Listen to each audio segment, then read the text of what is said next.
This is Hard Questions with Carl Abel. This is not a platform for talking points, safe opinions, or political theater.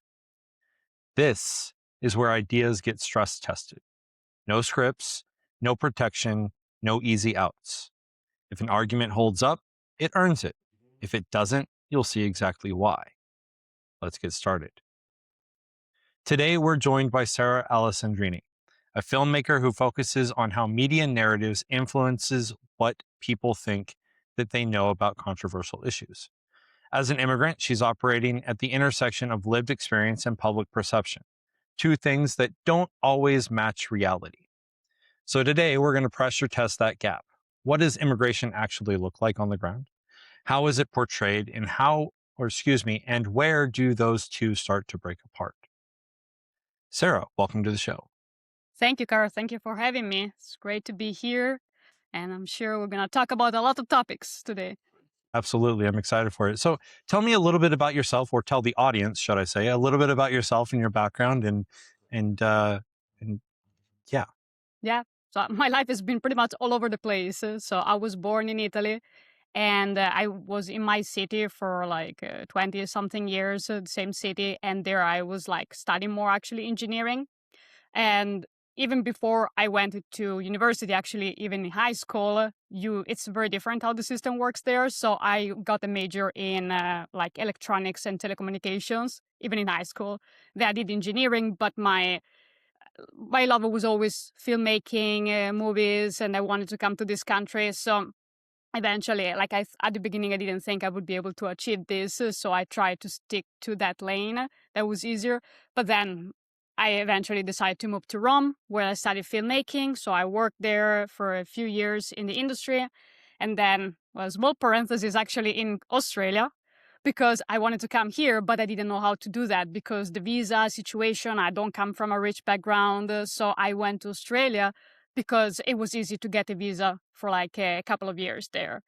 But after a few months, I was like, my heart is really in the United States. I want to come here. So then after a few months, I went back to Italy and I was like, I'll find a way to come to this country. And then I did a year later. And so I've been here for 11 years now, where I studied at UCLA Extension. So I like continue like filmmaking. And then I work with art organizations for the past 9 years, pretty much.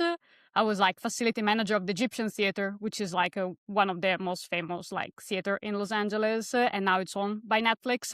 So I was more working that part, like events, exhibition, film festivals, premieres. So I was working more in the industry, but more in that part. And then I continued doing like filmmaking, like music videos, and then eventually I was not really planning to make a movie. And then I was following politics during COVID and saw what happened with Governor Cuomo when he was forced to resign with accusation of sexual harassment in New York. And that's where I felt like I needed to do something because I was like following the situation and how the media was talking about that and how the conversation went on in one way didn't reflect how I was interpreting the situation. And I wanted to hear directly from New Yorkers. So from nothing, I decided to travel around New York State. This was 2021, a couple of months after he resigned, and interviewing New Yorkers to hear what they really thought about it. But also it opened up like a new journey in my life too, because from that, I was like, okay, there is a need here to have bigger conversation. So it started about being Cuomo and his resignation, but really to have conversation about more important topics like around the country too. So about like cancel culture, due process, how the media are doing their job. Are they being fair? Are we be pushing emotion more than actually getting people to think and giving people the information so they can think on their own? The Democratic Party division, how they eat their own people, how they don't stand for themselves, and also like how to make improvements in society. That's the point. Is really like, to me, it's like, okay, let's analyze things, but actually to improve things, and not just to complain and not just to talk about how everything goes bad. And also because I have like this international background, I always look at like individual topics, but with like a worldwide lens. and how that compared to other realities, whether it's New York, Los Angeles, or other Europe, and what we want to achieve. So That's fascinating. I mean, just the breadth of everything that you have done and experienced is amazing. I thought that my background from the Marine Corps was extensive, but no, you've got it in the bag. Like that's wow. Hat off to you for the amount of experiences that you have lived. Um, thank you.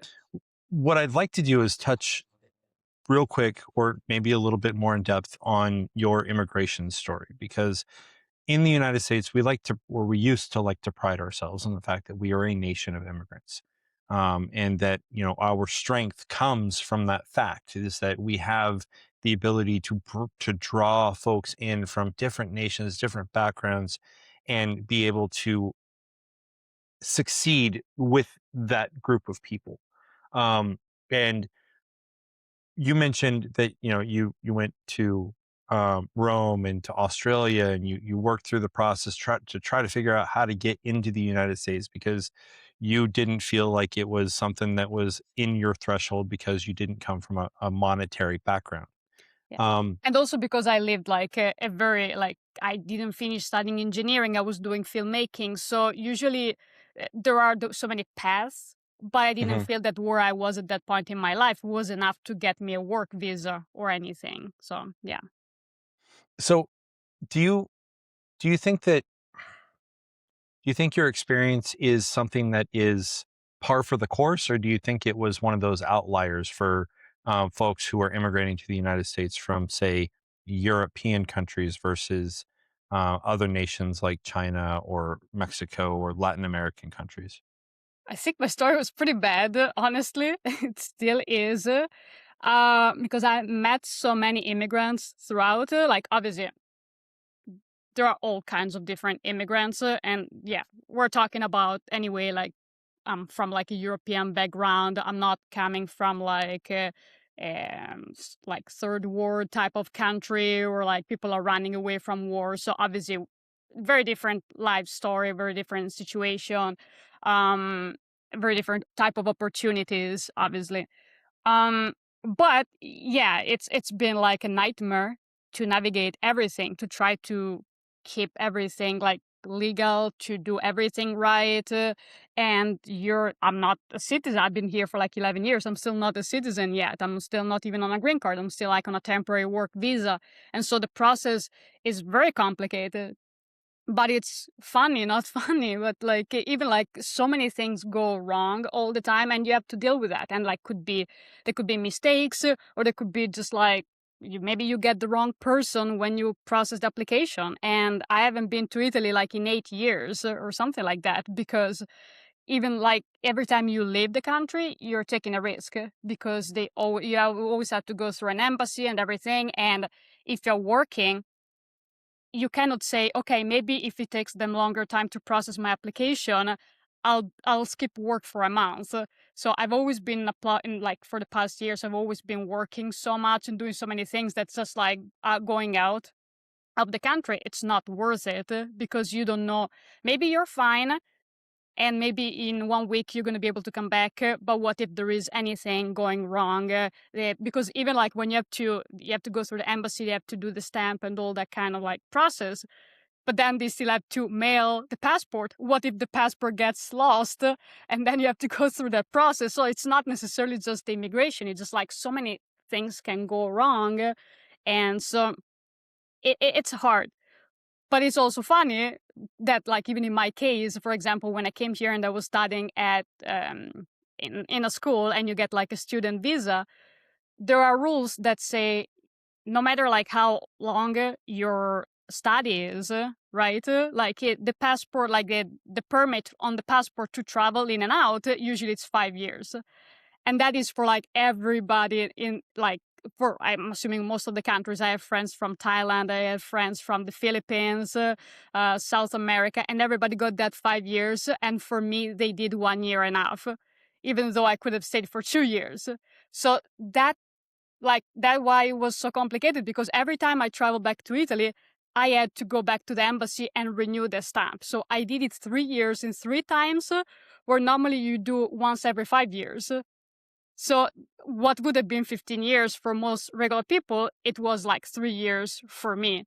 So that's can happen. Like, that's the thing. Like, you never know, like, why why it happened to me, because it's not that I've traveled to crazy countries. It's not that I have any weird background, and I'm from Italy. But I heard that sometimes, like with some people, might be random. Maybe every certain amount of people, maybe I don't know. So yeah, like I started very bad. Where like even my case, even compared to other people from other country, I got the worst scenario, I guess.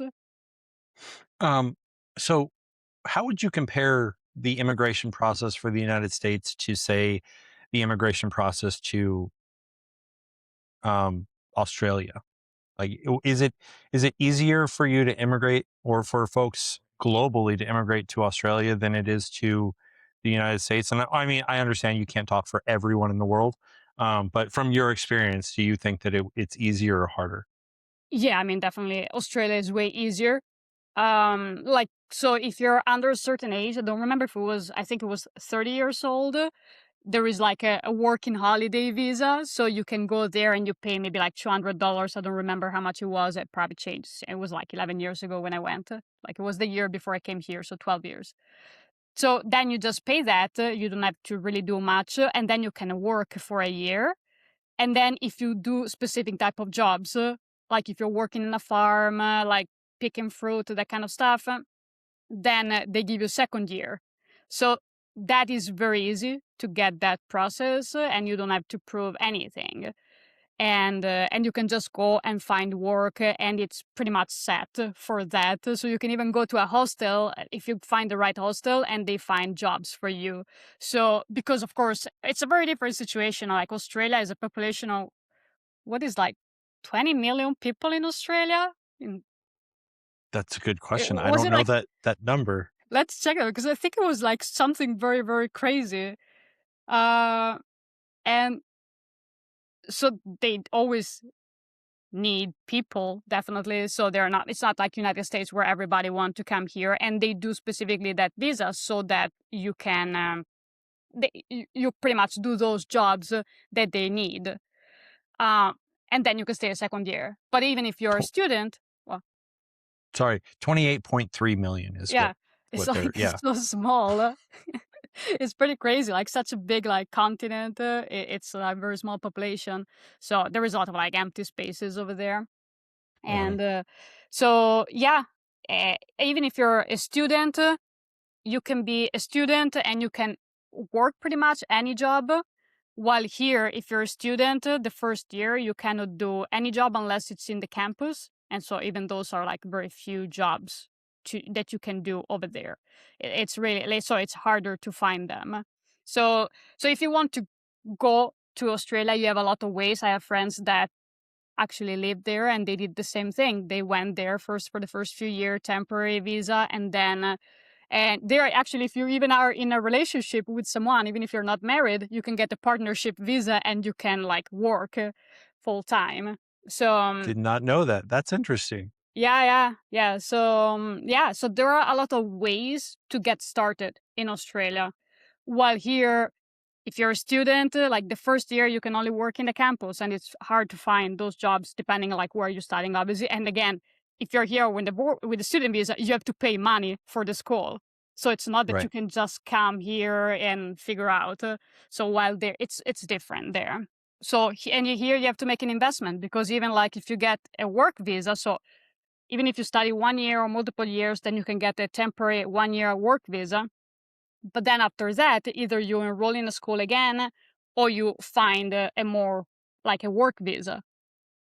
But then you have to find the companies that actually um, that sponsor you for that kind of stuff. Or you can kind of like do one where like you can do pretty much by yourself, which is the one I did. But it took me like years to be able even to qualify for that, because there are so many different process, and everything costs a lot of money. Like even the visa I have, it ended up costing like $10,000, and a company can pay for that, but it's harder to find companies that are willing to pay that for you. So you Mhm. can pay by yourself, But then again, you have to pay that, and that's only for 3 years. So then every 3 years, you have to pay again those $10,000. So it's way more expensive here to go through this process. And you need to have someone helping you, because even if you want to come here as a student, unless you have a very big saving account, you need someone to sponsor you from home and show how much money they have in their banking account. So that's where, like, with the media talk about people that are here, students, and they say, like, if someone is from another country and studying here, they're not poor people, because you need to prove, like, it doesn't mean that you're rich, obviously, because it's not you. I think you had to prove that you have someone has $15,000 for the school I was doing, but my school was cheaper. So eh, I imagine, like, if you're doing a school that is like more expensive, like 70,000, in that case, then you have to prove that you have more money than that. So you have to, so when people talk about immigration students, like, we're not talking about people that are like poor and they're just like coming like from zero. So yeah. So, do you think that, again, from your perspective, do you think that the way that the United States has its immigration set up, do you think that it is a contributor to the reason for the influx of undocumented immigrants or visa overstays, or all sorts of different ways that people can be in the United States without having the documentation that they're required to have to demonstrate that they're supposed to be here? Do you think that that complicated system contributes to that effect? I don't justify illegal immigration. So I would say, like, I'm sure some people think that way. And I mean, I know a lot of people that think that way anyway. That's why I'm saying I'm one of the few people that I know that actually went through the full process, like step by step, visas and everything. I know people that got married because it's easier. It's illegal, but it's easier, and so a lot of people don't care about that, the legality and everything. I believe you have to do everything right, so obviously I don't condone that.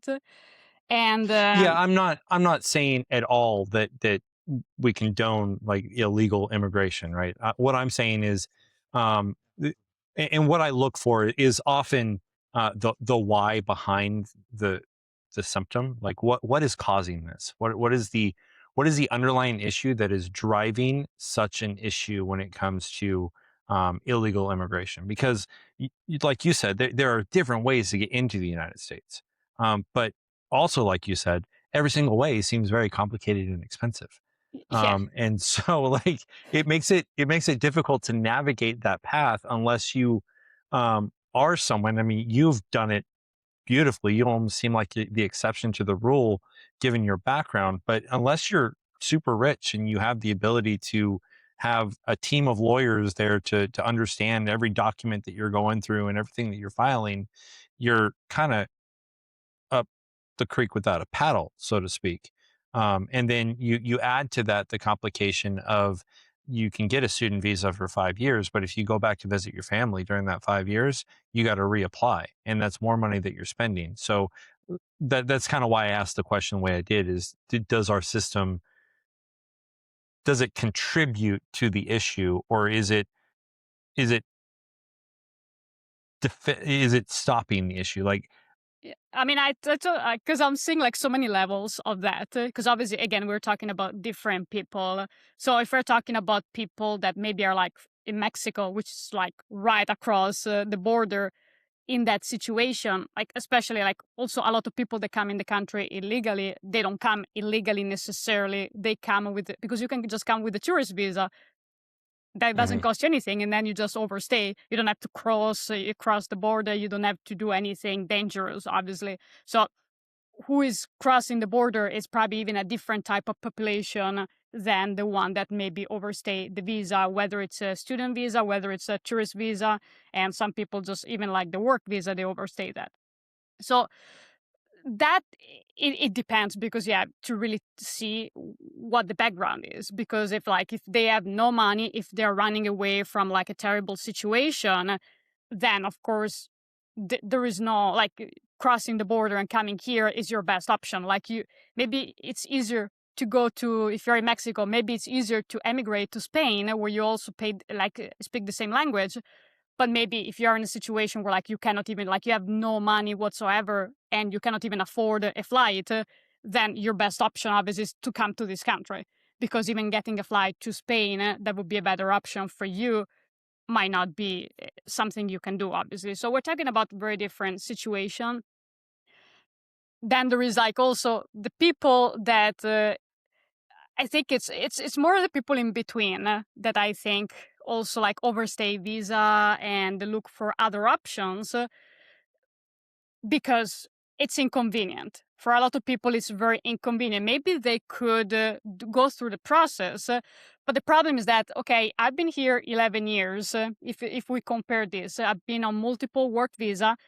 Maybe soon I can get a green card, but even that process, it's an extra process, costs more money and everything. So for me to become a citizen, let's say it might be, and after you get a green card by yourself, to become a citizen, I think you have to wait 5 years or something like that.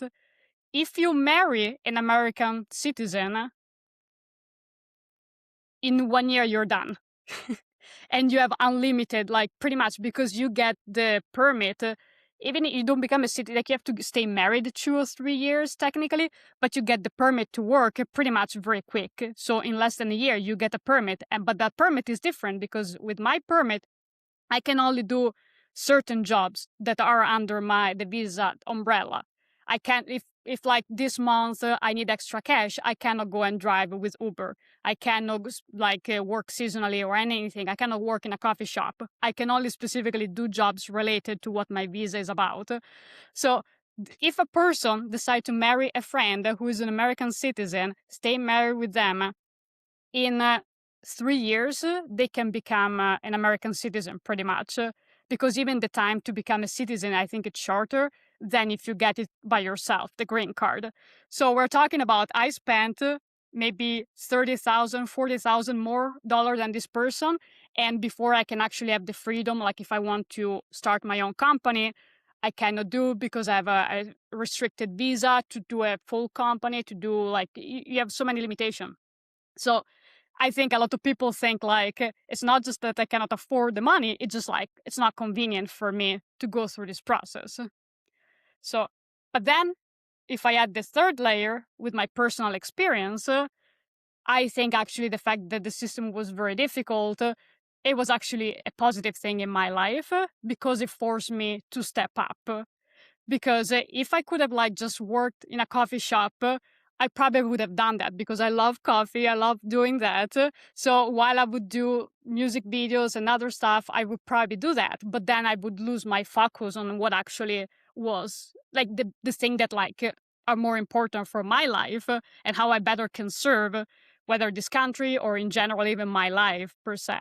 And because of the requirements of my visa to be able to get the work visa, I had to even get out more there, talk to journalists and talk about my story, which maybe before I was always more like, okay, I'm a person behind the scenes, just doing the work and not really showing who I am and not talking. So the visa forced me to do that if I wanted to get the work visa. So personally, I think the fact that it was very difficult to get it, it was a positive thing because it really like improved my life, even though it's been a nightmare. And I can see that like compared to the same person who married and got the work visa, that person has more hard time fighting when things get tough. When things get tough to me, I'm like, well, I've done this every second year of my life here. Everything is always going wrong. An extra difficulty is not gonna break me. But I can see other people instead that took that shortcut. They didn't build that spirit, like that strength. So I can see like both sides of that coin, I guess. Well, it almost puts you as an immigrant at a disadvantage, right? Because as you said, you're working on a work visa, but say you need to get extra money because rent just got jacked up because I mean you live in California and rent goes up every single day almost. Um, and so you realize that the income that you're getting isn't enough. You need to increase your income. The only way for you to do that is pick up an Uber. But if you are on a work visa, you can't do that, which makes it difficult for you to provide for yourself, which then almost puts you in a state of, well, if I can't provide for myself while pursuing my career, I have two choices. Either I go home or I go homeless and then get sent home by the United States, which is Yeah. completely unfair to you and to other immigrants. Because I mean, I like to think that I'm privileged now because, like, hey, I don't have to worry about that. That's one layer of things that isn't something that I need to be concerned about. But you are contributing to the United States. You are contributing to the economy. You're contributing to society, and so it does. In my opinion, it doesn't seem fair to you that we are putting you at a disadvantage when it comes to just providing for the basic livelihood that you need to exist in the United States. Yeah, and it's difficult, and that's why I'm saying like you cannot really do unless you really have some support from home, from other people right now. And so yeah, it's difficult because yeah, even if you have like a regular job, like even the job I had before, yes, it was enough for me to live because I don't need much money to live per se. But at the for a while I had to pay for the school while I was working. So you're also paying for tuition every month. And I did like a very affordable school, and then you have to pay for the visa. So even there, even when I made my documentary, like obviously I got like credit cards and that for renewal of the visa too. So I'm still in that because of that. And yeah, if something happened, of course, yeah, you have to ask for help, but you need to have someone helping you because otherwise, yes, you would be forced to do work that is illegal for you. And that's where like it's tricky because obviously I think it's a benefit the fact that I cannot do certain job because that forces me to focus. But at the same time, yes, if you had that opportunity, you could contribute more and you could do more, obviously. And not and the fact that like yes, I think we need to keep a way like with immigration, obviously, so that of course, we don't want everyone to just come here and cheap, like for a cheap way, because like this is a country that a lot of people want to live in, and so you have to make it difficult enough so that like you get the good people. Like I'm talking about more honest people, Uh-huh. more than just like not easy so that anyone can just like do an application online and just come here and get a work permit, obviously. But Right, still, not so easy that we get everyone, and not so hard that we lose everyone, yeah. which is kind of almost seems like we're headed in that direction of it's way too difficult, so everyone's going to go everywhere else, um, which is unfortunate. So, well, last question on this topic: uh, if you were to be in charge of immigration for a day, what is one immigration policy that you would change? I think I would do an exchange program, honestly, between United States and Europe. This is what I'm gonna say because there are a lot of people that criticize this country and don't appreciate it enough, and they say Europe is better. I would say let's pair European people with the American people. They exchange their work permit, their citizenship for like 1 or 2 years, and then if you prove that you have contributed enough in this country, we give you a permit to stay. And the same Europe does with the other person, because there are a lot of people that even in this country they don't appreciate this country enough, and they talk about how Europe is better. Europe has a lot of like great things for certain people, but if you actually want to do more stuff in life, like you want to like have a company and work, focus on like contributing to society more than just being on vacation, then it's not the right place. Europe, this country is much better. So I think this country would benefit if we actually send those people that don't appreciate this country enough to Europe for a couple of years. You give them their work visa, and then if they like staying there, they stay. If not, they want to come back and they maybe appreciate this country better. This is what I would do. I mean, I agree with that wholeheartedly because as someone who has traveled the world, I lived in Japan for 3 years. Okay. I spent time in Spain, in Germany, never made it to Italy. And I also spent time in the Middle East. And what I discovered is that while the United States isn't perfect, oh, I forgot, I also spent some time in Australia. But while the United States isn't perfect, right? And we've got a lot of faults. Um, there are some issues in the other countries too, and when you come back to it, I personally believe that for all of its faults, and all of its dirty laundry, the United States is still, for me, the better option. I mean, don't get me wrong, I love to visit Europe. I when I was in Norway, I loved it. It was beautiful country, but some of their laws, like the fact that their their property is open to being used by military personnel during military exercises. Like that blew my mind. Like we camped down on someone's, because I was over there with the Marine Corps. We camped down on someone's front yard, on their lawn, when with snow covering it, right, just out in front of their house, and we did it without asking for permission or anything like that, because the Norwegians told us that that is what we can do, and they gave us specific areas where we can go. And that blew my mind, because here in the United States would not fly. It just would not happen at all. You park something military outside my house and you're going to hear it, right? Like that's kind of where that comes from. And so I agree 100%.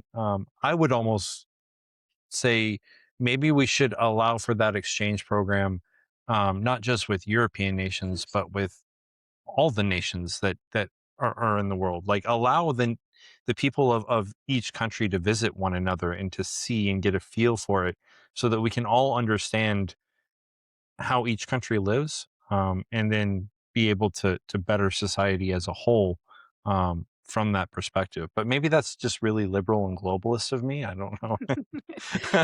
Yeah, I mean, you asked me for one day, so Europe is the easier one to do that. So Mhm. then that's our pilot. Then we can expand to all the continents for sure. So, There we go. Pilot program. Right. Perfect. 'cause, I mean, it's government. Yeah, you cannot achieve everything in one day. Although they try. Um, So, uh, you did a documentary on Cuomo, and what shocked me, because when I first sat down with you, my first impression was your documentary was on the Me Too movement and how it was successful in holding people like Cuomo accountable. But in our conversation, you enlightened me that it wasn't necessarily about the Me Too movement getting it right. It was actually about the Me Too movement and the media getting it wrong. Yeah. What drove you down that direction, that path? I mean, in general, like working in workplaces, I've seen how that the Me Too, that not just necessarily like the extreme case like rape or like a sexual assault, but even like the I'm uncomfortable is being weaponized like in the workplaces. So I really came like already frustrated to see like how something that is like very legit. So we need women to be believed. We need to speak up. We need certainly like people should not be harassed, abused in the workplace or any other place, not just the workplace. So, but how too often it becomes like a political tool, even in the workplace, for people to gain something. Okay, you make me feel uncomfortable, or like, or it's just even a breaking of the relationship between human beings, because I think we are in a time where we spend so much time on social media that we really don't engage with other people anymore. We don't learn about them on a personal level. And that's even going worse in the political arena now, where you cannot even like share your different opinion with other people without making it like very awkward. Like you have to agree in the same way, you cannot have different opinions. And so, because I think we're lacking that human connection that in past years still there was. And so I came already frustrated with how people were engaging with those topics. And uh, and then I was seeing the Cuomo situation where I was following, and also he's also like from an Italian culture. So when I was reading articles with someone saying, "Oh, he came for this," there was a flood in my house, and like a disaster, and as a governor, he came with a group of people, and then he kissed me on the cheek. And like that's harassment. It's like, well, everybody knows that Italian men kiss you on the cheek, not men and women, everybody. It's a cultural thing. And then the article was even saying, the person was saying, I'm Italian, we don't do that. And I'm like, like everybody knows that Italian people in the culture, they kiss you on the cheek. I don't like it personally either. Like I'm Italian, but I never liked it, the kiss on the cheek. I think it's fake. But besides that, how even like the media was exaggerating certain story like that, and how the media was not asking the right question, and then the attorney general report, then he was forced to resign. And so I just felt I was following the story, and I like how he was like his idea of government. So I just felt something inside. I had to hear what people really think about this. And again, because as I was saying before, it was always the media saying, oh, New Yorkers want him to resign, and New Yorkers are thinking this. But I want to hear from real people. And also coming from the frustration, I live in Los Angeles, and the movie industry, everything is very fake. Like, even when you watch a documentary, everybody feels like, I don't even know how to say, like, it's not genuine, no authentic people. It feels like everything is staged. Even if you're watching a documentary, you don't get really to see the humanity of people. And so that's how I am. And so then when I started, like, I traveled around and I interviewed people. So I got to see like how people, like authentic people, and how they felt about this. Yeah. So do you think that the media and the Me Too movement got it wrong with Cuomo? Oh yeah. I mean, certainly yes. So that's my certain opinion. The documentary is a little less strong as I am. Like, let's say the documentary, like, I really hear from different people. Like, I'm very strong about it that they got it wrong about him. But yes. So if you think that they got it wrong, why do you think that Cuomo himself bowed out? Why do you think that he resigned from office if they got it wrong? Well, obviously, I think it was a mistake for him to do that. And he also think it was a mistake for him to do it. I mean, at the time, there was so much pressure. Everything was just about that, like nationwide. So there was so much pressure. And so, like, even other people that were working with him. Like, the point is that he was not the only one who was paying a price for the story. There were so many people paying the price, because even the people that were working with him, even months later, even people that stayed just because they were associated with him and his administration, were forced to resign. I know one person that she got, it was like months later, a position, a different city, but just because she supported him on social media, she was forced to resign, because otherwise the person who gave her the job would have had a hard time. Like, so there were a lot of people around that just because you were in his orbit, you were paying a price for that. So I think that also, like, had a big impact on him, that he, like, one thing was like for him to pay a price, but to have everybody else paying a price. And then we saw that a few months later, his brother lost his job with CNN. So I think that also how it affected his family. He lost a job with CNN, and the one he had another job too. So I think that was a more human issue that people don't think about. People just tend to think about, okay, if he resigned, it means he's guilty. But I think there is all the human aspect around it that we have to consider. Right. I mean, the whole innocent until proven guilty process, right? Like, Yeah, and that's something for me that I kind of started to pull out of the Me Too movement, but also the cancel culture that we kind of started to exist in, was this tendency to immediately snap to judgment, immediately go to, yep, as soon as the accusation is made, this dude is guilty, this dude is bad, right? And um, personally, I think that every person who brings up any type of sexual misconduct allegation or sexual assault allegation, that person should be trusted, and heard and listened to. But at the same time, the accused needs to have the opportunity to defend themselves. And I don't think that that that opportunity is provided to people if we are forcing them to leave their jobs or preventing them from getting a job just on the allegation alone. That's kind of where I agree with you on those allegations. However, I would say that, where I would question whether or not he, because he hasn't really been found guilty, right? Like, he hasn't been Yeah, through the nothing. process. Everything, like, everyone that looked into investigation, everything was dropped, dismissed, And there were some lawsuits. There is only one that is keep going, but everything else, whether it was for the allegation or even the nursing homes that he got sued, because that, like, everything has been dismissed. So no one proved anything. But was it that no one proved anything, or that he settled them outside of No, he didn't settle the anything. courthouse? That's the thing. Most people settle. He didn't settle anything. He kept going and proving, like, and fighting. So there were a couple people who sued him after, like, some time.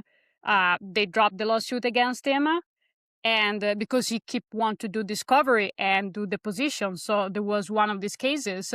She sued him, but then the state. So some of these lawsuits were like parallel, so suing him and other people, and then also suing the state.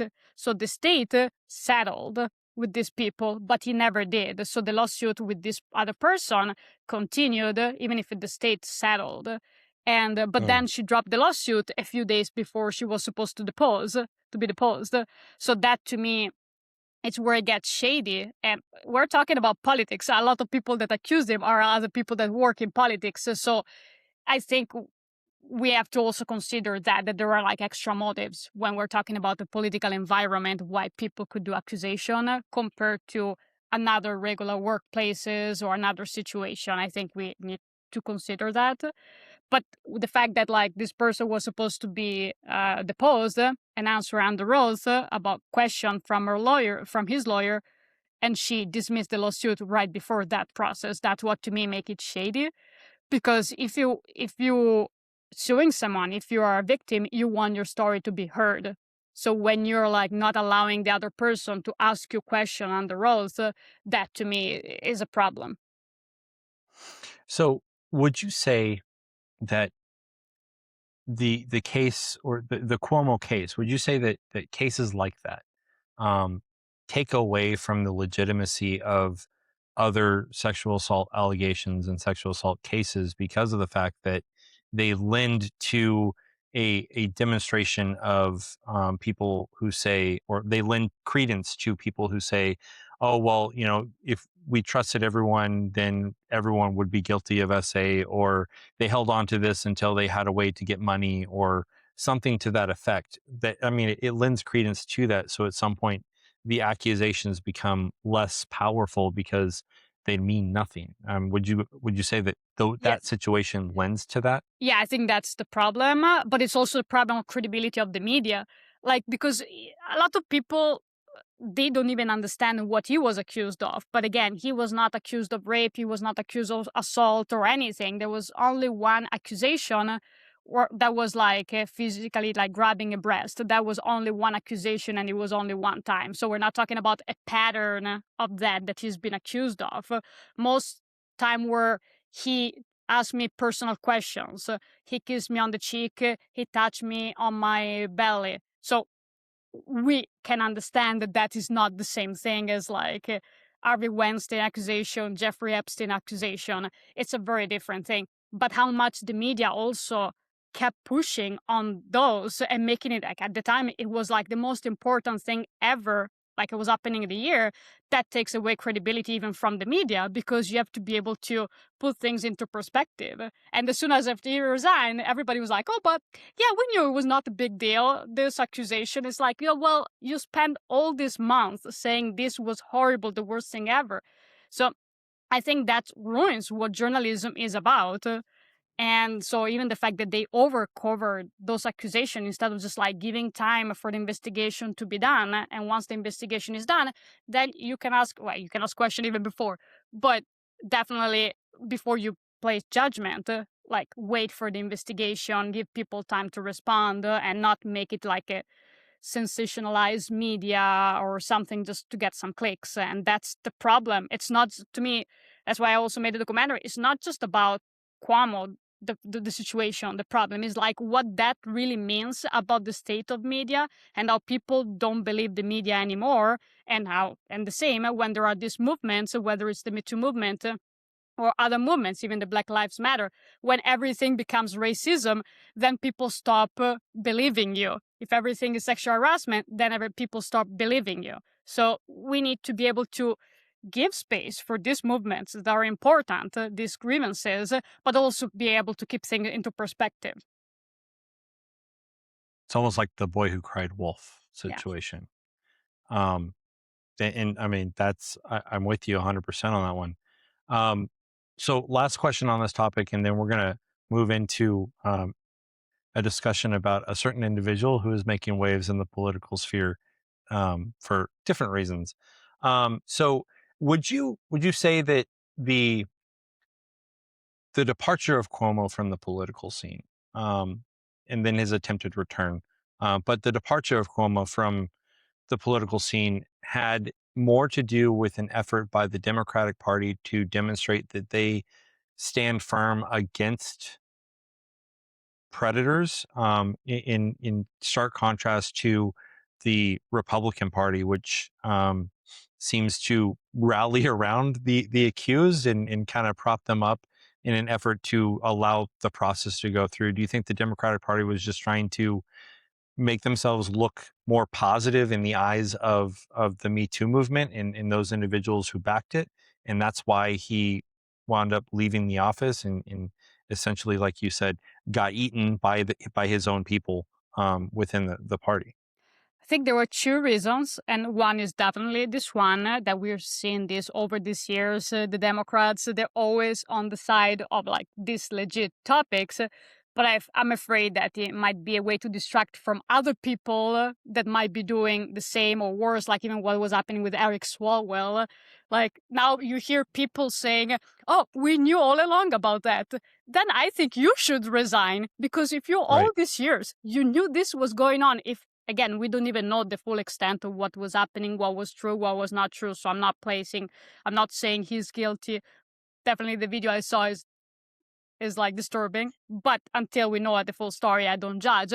But if you say, okay, these horrible things have happened all these years and you didn't say anything, I think you should leave the office more than this person that did the bad thing, because like this is even worse. So that's where like I'm always like questioning when I see everybody just jumping on that kind of bandwagon, because I'm wondering, okay, what bad thing do you do? So there is definitely that element that they want to also be the party of like we're like the righteous party compared to the Republican, even if it's at the expense of, because like there are even within the Democrat there are so many different voters, and the average, maybe the one that is more in the center is more concerned about like other rights than what the individual person behavior is at home or wherever it is in the office. So I think that's also a tricky for the Democrats to play into that, because I think there is a part of the party, the voters, that definitely want them to be 100% right. If there is any accusation, they have to take that stance. But I think the result that goes also against them, because then they are dividing themselves, losing opportunity to even win against the Republican, and then the Republican win. And then it's worse for other people in society just because you wanted to be super righteous about this specific topic. So there is that. But in New York, that also is going to connect us to the other topic you want to talk about. The Democrats hated Cuomo at the time, like they still now, I mean, but they always had issues with him because he was more like a doer. He was like, okay, we need to get this done. And it's not about politics, it's about really improving things. And so he was less for I don't say like that kind of like a political exercises of politics, like he want to get things done, and there was resentment. I mean, even back, he was one of the like the first major state that passed equal marriage. But even there, even some Democrats were against that. So even now, it's interesting how Democrats rebrand themselves as the party that supported LGBTQ rights, when even before, like you see videos from not many years ago, Joe Biden, I think it was even Hillary Clinton, being against those rights. So that's interesting. But again, he also had a lot of clashes with the very left wing of the Democratic Party. So like people AOC, the DSA part of that, so the socialist. So they always wanted him out. And even before that there was like a group, there was an article that then people never talk about, but there was a group on Clubhouse that was meeting to find ways to get rid of Cuomo. And that was when the accusation kind of started, but it was, I think it was March of 2021, I think. So they were trying efforts even before that to get rid of him. So, and because they wanted to push more that left-leaning wing of the Democratic Party, so make it more like into the Socialist Party more than the liberal, old school Democrats. Right. And but before we transition, because you did a great segue, and I'm gonna mess it all up. I'm a former Republican, and I just changed my registration to Democrat. Not because I'm a socialist or anything, but more because of the fact that a lot of the morals kind of align within the Democratic Party. But I do agree with you. Like, with the one thing that held me back from switching any earlier than I did was because of the fact that I saw the socialist movement sliding in and starting to work to take over the Democrat Party, which elicited a lot of concerns. So I guess I didn't mess the segue up. That brings us to New York City and Governor Mamdani. So he Mayor just got Mamdani. elected. Oh yeah, Mayor Mamdani. You're right. He's not going to become governor. Not yet. It's not going to happen. But Mayor Mamdani seems to be making a lot of waves in New York, and he seems to be doing a lot of good, but at the same time creating a lot of headaches for New Yorkers. What is your take, one, on his campaign and in how he got elected, but two, on the work that he's done so far? Feel like I'm a biased person, obviously, because I'm like the Cuomo team, obviously.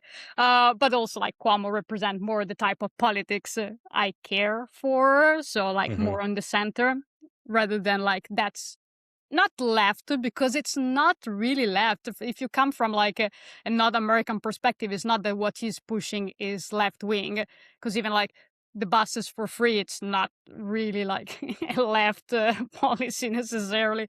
But yeah, I mean, I was in New York. I followed the campaign the whole time. Like, I traveled there multiple times, so I watch it. They're like, his policies to me are like not good, because I mean, if you hear like, I don't think they're gonna fix the problem that we're trying to fix. So it's like, okay, the rent, the freeze the rent, for example. So freeze the rent, you do that because you're trying to make apartments more affordable, right? Hmm.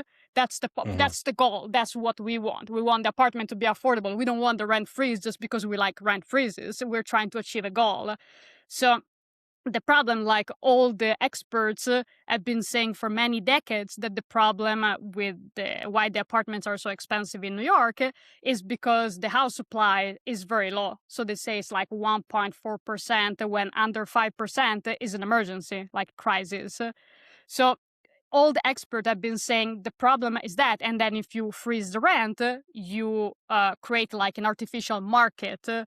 Like you freeze the market artificially, but then it causes more problem, because the less people then want to build more housing and build more housing. Also, the problem in New York, there are so many regulations. So that's what they're saying. It's not even convenient to build like affordable apartments, because the rules are in place. So like even the pipes that you have to put in the building are so expensive, because like what they force you to use, what you cannot use.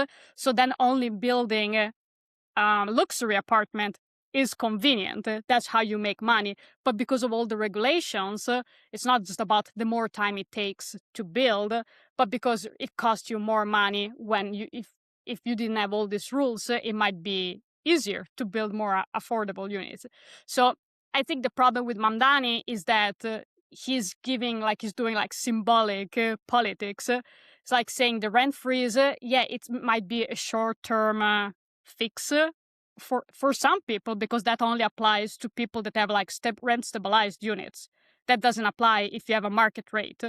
So actually, if he freezes that, the market rate might go even more expensive. So if you're in the other unit and you don't know, it might get worse for you. So I think the problem with Mamdani is that he's focusing too much on the symbolism of certain things. Like here, he's focused on the freeze, the rent, and he's not really focused on making it affordable. So I think that's the problem with him. And the same thing, we want to make it a more affordable. Like if you can achieve it without taxing the rich, increasing taxes, because taxes are already so expensive in New York for everybody, but especially for the rich. So I think he's too much stuck into this is what I propose, this is what people want, more than actually achieving what he wants to achieve, making it affordable. So there is that I don't like, but also I don't like his morals, like his morality, like how he's shaming other people. And I think especially in this time, we like, as we have seen these days with what happened at the White House correspondent dinner, you cannot villainize people that much, create like antagonizing people. You cannot say this person is a horrible human being, and that's what he's been doing both during the campaign and even now. So this, like what was last week or 2 weeks ago, he did a video where he was saying this is the house where this super rich person lives, and he's not paying his fair share, and we need to increase taxes so that people like him do what is right. But the problem, like, if you don't know anything, like, that antagonizes people, like, make them, like, in a time where, like, people are crazy and they're willing to really, they even, like, take violence against people. This is so irresponsible. First of all, you cannot go and tell where people live because, like, that's dangerous for anyone. You should not do that as a political stunt. And he did that during the campaign, even with Cuomo. And also, like, this person donates so much money to a lot of like charitable, like he spent billions contributing. So, but if you don't know, if you don't actually pay attention what's happening, like you think this guy is evil, and now Mamdani doing videos like this just to make a point and a political stunt, you're risking really to get crazy people to do acts of violence. I think that's so irresponsible. So that's where Mamdani, I'm really like, to me, it's too much irresponsible. So a little bit of pushback on that. Yeah.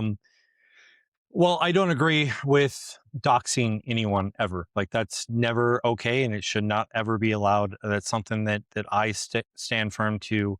I'm part of an organization, 5051 Veterans, and we hold to that same philosophy of absolutely we do not condone any type of doxing whatsoever. Um, we also agree that, and I personally agree that we should be bringing down the temperature in the room when it comes to political conversations. However, there is a caveat to that, right? And that caveat comes in the form of identifying where the problems are, right? The issue is not that we have super rich. The issue is that the super rich have purchased countless properties throughout not just New York, but across the United States. And they're just holding on to them. And holding on to those properties creates that superimposed inflation of home prices and rent prices, which creates a much more difficult environment for people like, say, you and me to actually get ahead, right? Like, I'm blessed that I found a location where I was able to find a house that was within a price range that I can afford. And now that I own that house, I am sitting on it. I mean, my partner talks to me almost every day about wanting to get a bigger house, and I'm like, nope, we got this. This is our little piece of the pie. I don't want to leave. I don't want to lose it. I don't want to risk it. Like this is mine. And so, like when we look at people who have an outstanding or an astronomical amount of money, which gives them an astronomical amount of influence, um, both over politics and policy, but also over the market because they have that money to influence the market. The question then becomes, how do you address that? How do you call that out? How do you allow the public to understand that while, yes, this person may be donating money to various different foundations and organizations that do really good things, the bottom line is that their actions outside of those donations are also creating the problems that those organizations are trying to solve. And so it just becomes a snake eating its own tail situation where it's hard to get out of that spiral. And so what you have to do is you have to identify, hey, this is a problem. This is how we're going to solve it. I think Mamdani I mean, I agree that the rent freezes are terrible because it prevents people from wanting to invest in that market. But at the same time, even when we had an open market that allowed for people to not have to worry about the caps, what you had was a situation where people were building these huge apartment buildings, and they were focused on luxury apartments and increasing the profit because they wanted a higher profit margin. You mentioned the discussion about the different type of regulations and restrictions and how they had to have certain types of pipes. Well, those regulations and restrictions came out of the government learning that we needed to do things a certain way in order to preserve the health and safety of the people.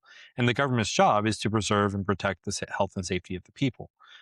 So I would contend that all of those things, while they are problems, um, there has to be a way to deal with them. And I think Mamdani is focusing on what he can do in his limited capacity as the mayor of the city in order to address those problems.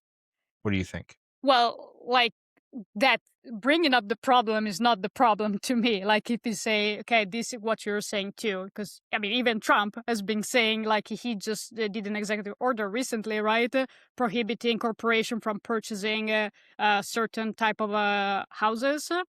That was Trump to do that.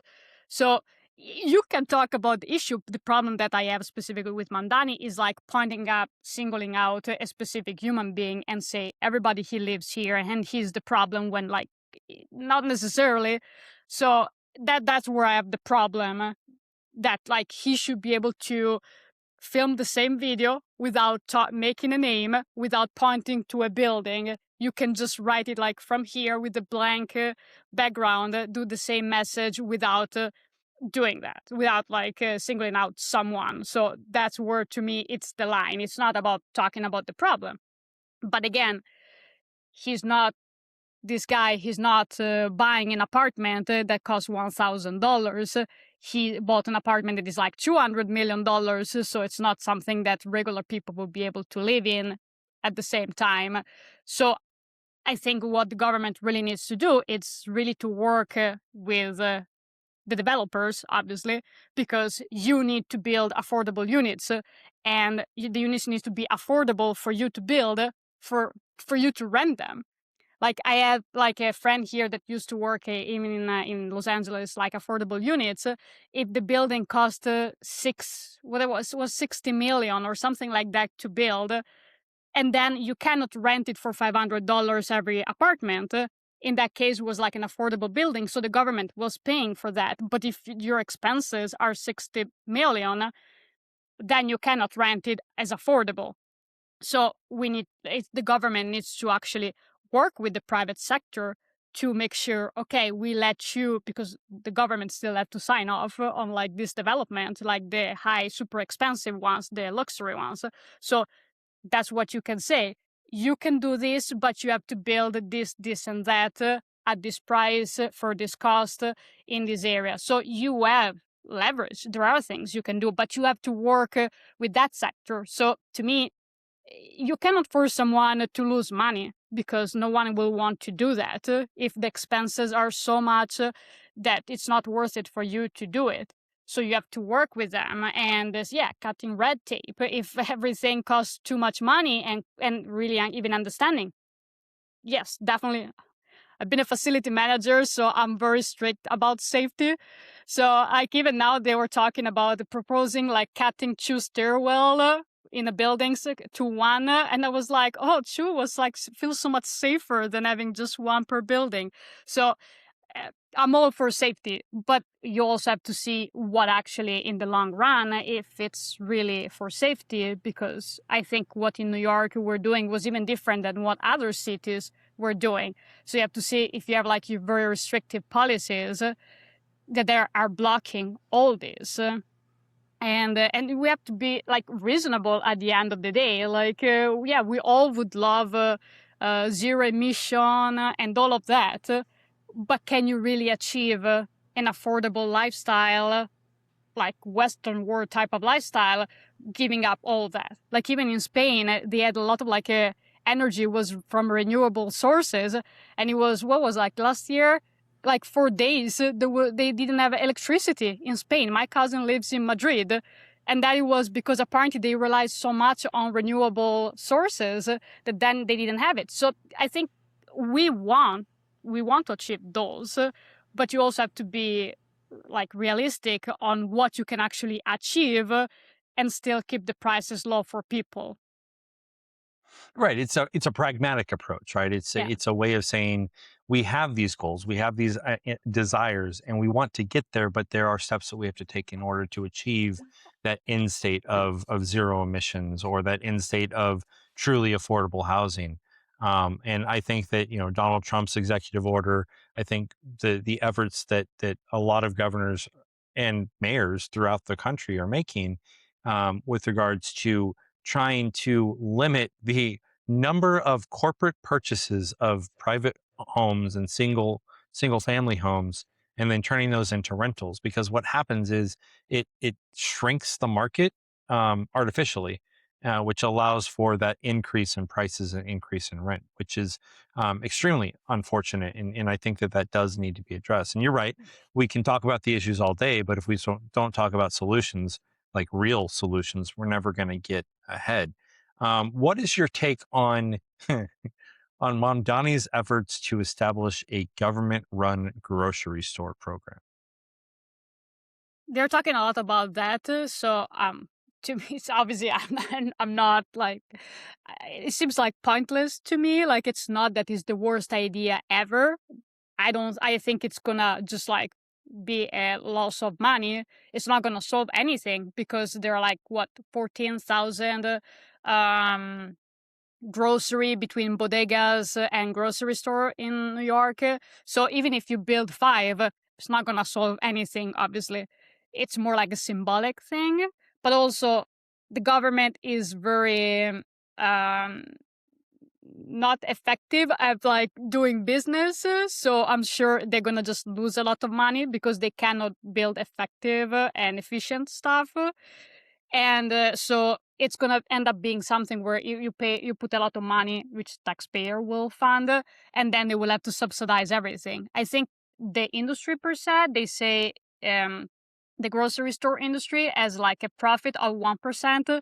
So we're not talking about that those grocery store really profits from what they do. And grocery store are even cheaper than if you actually buy directly from the farmers. Like, when you go to like a farmer's market, you pay more than the grocery store. So when people say grocery store are too expensive, they have like purchasing power, especially the big ones, because they can get cheaper rates. So it's not the profit that they're making. It's not that everything is expensive because they're like stealing money. There is a lot of like a big chain, and when you run a business, there are so many expenses. Like you have salaries, plus he wants to increase the minimum wage to $30. How can you keep prices low if you increase minimum wage to $30? So it's too much. But also like now he's saying they're gonna open the first store, and it's gonna cost $30 million. But now everybody is saying actually that's more and more expensive. That like I think Whole Foods was saying $5 million cost a Whole Foods to build it, and Whole Foods is the most expensive. And again, when he villainizes people there in that industry, again, you have so many bodegas and like delis and like smaller business in New York. You have way more of those than the grocery store. So when you talk about how they steal like profits and everything is so expensive, you're not really talking about Whole Foods that you have like a limited amount to make it like such a big deal. That means you're talking even like about like small businesses. And so even if you do achieve cheaper prices, you're still competing even with the smaller businesses. So I was like listening to this podcast, and there was this organization, and like they were saying we can build a grocery store for like $1 million.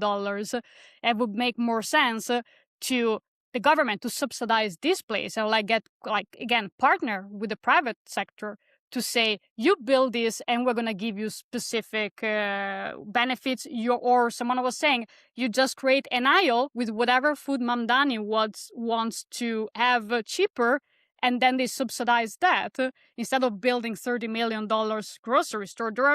There are so many things that can be done. And I think, again, it goes from partnering with the private sector instead of like creating enemies with the private sector. So Yeah, you bring up a really good point, in that it almost seems like these government grocery stores will be a direct competitor, less so to the big chain stores and more so to the mom and pop um, stores that exist, the bodegas that exist in New York. And I think that's a missed opportunity, right? Like for me, I think that the government does a lot of subsidization of the big box stores like Walmart. They live on government welfare. Like that's how they sustain themselves. And so I think, and let me rephrase, what are your thoughts? And this is the last question before we wrap up. What are your thoughts on the government doing less we're going to do it for you and more focus on we're going to subsidize the people that actually do it and take away the subsidizations from those big box stores that are turning a profit every single year? Because once you hit a certain level of profit, you don't need government help, and you can survive on your own. So we're going to push government money into the sectors where competition is growing. And so in order to foster that competition, that's where government money goes. but What are your thoughts on that as what a do you mean solution? for subsidies, though? Because like even Mamdani was saying that the government was giving this grocery store like billions of dollars, but instead what he was doing was giving like tax break type of like. So it was not money that the government was giving to the grocery store. It was more like, okay, if you build a store in this food desert area, then you can give you this cut, like we're gonna make like cut the price of the permit, all those kind of things. 'Cause that's Yeah, different. so it's a combination of those things, right? Like at some point you have to say, if a company can turn $1 billion profit in a fiscal year, then they don't necessarily need tax breaks to build a store in a food desert.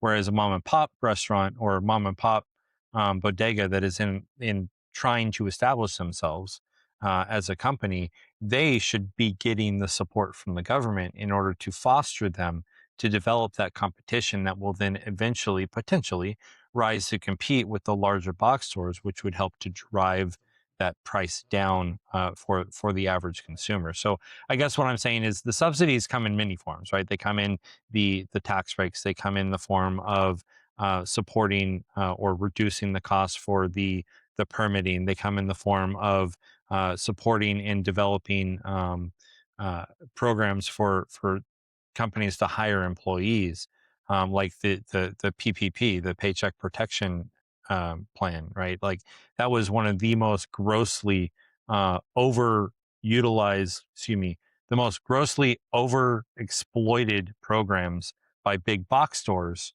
at the expense of the smaller mom and pop shops, just because they had the ability to get in there and soak up that money from the government and then turn around and profit off of the results without having to pay I any of mean, that money back. because you need to have the knowledge to understand how to get that. Like I remember like the company I was working for, like obviously it was a complex process and they got the PPP for sure during COVID. So yeah, you definitely need people that understand how to ask that. And so that's the privilege obviously of those big bucks, because they can pay for like the people to actually do those applications. If you're like a mom and pop, maybe yes, you don't have enough knowledge to be able to get that. But I think government does help in those situations, even those people. So, but definitely, yes, if there are subsidies, again, it depends what you're looking for, because I think like those are mainly like for food desert areas. So it's different than mom and pops, because like again, those big corporation, even if like in that specific area you're not making a profit, there is another location who's making a profit, and so the company per se can survive, right? If you get a mom and pop who has like one like small business, and you ask them, can you build here and make like, lose money every year, that's different obviously. So yeah, we need to see like the different specific situations. But then again, if then you want to raise the minimum wage, even that to $30 an hour, it's the small mom and pop that will suffer because the big corporation can pay for those salaries, but the mom and pop, they already struggle probably with the current minimum wage. So yeah, it's government is difficult. That's the thing, because there is no easy solution, because yeah, you can do subsidy to certain people, and this certainly should be the one prioritized for that. But then if you're looking for specific benefits, maybe the big company give you more benefit to the people that live in that area. So yeah, there is no simple answer. But that's where, like, it's really about understanding all the stakeholder in society and not giving simple solution and making like, okay, this is the problem, this person, when there are so many like things intertwining. I mean, that's the best answer that we could have on the show, right? It's government doesn't. It's complicated. Like that's the long and short of it is it's complicated should be the answer for almost every issue that government is trying to get involved in. But Sarah, I sincerely appreciate having you on the show, and I'm looking forward to hearing from you about like once you move to New York, and seeing what your perspective is once you get there, and if that changes over time. But again, thank you for your perspective. Thank you for sharing your story, and answering the questions that I had for you, even though they were more or less coming from someone who is not as informed as you. So thank you again. I appreciate your time and effort. Can you please just, for the audience, let them know where they can find your documentary so that if they want to tune into it, they can? Yeah, so the documentary is on streaming platform. It's on Apple TV, it's on YouTube, Tubi, Google Play, and Xumo. So you can go to my website, thisiswhatnewyorkersay.com, and you can find those links. I also have started like a Substack where like I share more of my thoughts and analysis about politics. And yeah, and you can find my social media there if you want to follow me, and yeah, write me, email me. You can find everything there. Awesome. Well, thank you again, Sarah. And folks, stay tuned for next week. And thank you for tuning in.